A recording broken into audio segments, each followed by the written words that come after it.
Right, you've really been in a groove down here. I mean, obviously you've been hitting the ball well, but is there something about this park that just suits your game a little bit? No, actually, I didn't like hitting at this park. I mean, yeah, my first 2 years, I never really got too many hits here, but I guess I kind of adjusted. I'm seeing the ball well right now, and I think we're all seeing the ball pretty well, and we're all having good at-bats, so hopefully we keep this going. You've gotten a couple doubleheader sweeps and ended up splitting today. How difficult is it to win both ends of a doubleheader? It's extremely difficult, especially against a team like TCU, a Big 12 contender. But it's tough coming out here, we're at the ballpark for 7-8 hours, It's hard to take 2 wins, especially against a good team and good pitching. What do you do to bounce back from this? I mean, you've obviously not had a ton of losses here recently. How did you overcome some of those at the start of the year? What do you have to apply to bounce back tomorrow? Right. I don't think we really, we obviously lost the game, but we played well. So, I mean, there's nothing really we can bounce back from. We just got to come back, tomorrow and play, like we did today. You're still in the position you came down here to be in, or you got a chance to win the series. Right. For sure. The series tiebreakers tomorrow. So tomorrow's definitely going to be a big game for us. Coach was really proud of the effort you guys had being down 6-0 through the whole game, really trying to claw back. You guys did a great job of getting guys on base. You weren't able to get them in, but speak to the effort. He said that could really help you guys tomorrow, the way you guys played here in the second game today. For sure.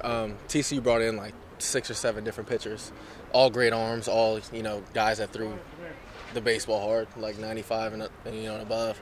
So it was good for our guys to go and step in the box and see pitching like that, especially for tomorrow, because they'll probably throw, some of the same guys tomorrow. So hopefully that'll benefit us. How big is it for a hitter to go into a game tomorrow knowing that they use so many guys in their bullpen that if you guys can rough up the starter a little bit, you could really help your team?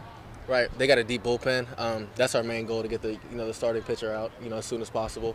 We did a pretty good job of that today, but they got a pretty deep relief pitching staff, and I'm confident in my guys. They threw a lot at us today, but I think we will benefit from seeing all those arms. Just going to follow up on the first game, and we didn't get to talk to you guys till after this one, but speak about what Harrison did. I mean, how important was what he did today, and how impressive was it from your perspective out there? He's amazing. It's not surprising because he does it every single week. These guys are Big 12 hitters, top D1 hitters, I should say, and he just comes out and does it every single weekend, and it's amazing, honestly. And we love playing behind him. We love playing behind all our guys, but especially Harrison, because he fills up the strike zone, and we're always on our toes, and we score a lot of runs for him too. So played 18 innings today, and they scored all their runs, I think, in 2 of them. Right. That's always tough. I guess you could just say they had a good inning. They put together a bunch of runs, and that ended up, winning the game for them. So hopefully we can do something like that tomorrow. The play on the pop-up, is that as far as you've gone into the stands to catch the ball? What happened there? That's funny. This year, yes. But, it was back. It was, I think, going to hit a little girl, to be honest with you, in the stands. So I had to, go and save her. No, I'm just kidding. But, no, I wasn't over there too far. I just made the play on the pop-up, so. And you were speaking about facing the different pitchers. Is it tough to go back and forth going against a side armor, then a guy that's coming submarine, and then got straight over the top? It's a little hard. It's more difficult to see guys with velo and then to see guys that are a little bit softer.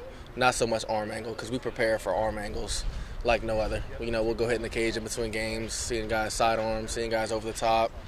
So that's not too much of a big deal. Velocity is, you got to adjust. Your eyes have to adjust, your body has to adjust. So that's more of a tough thing to do.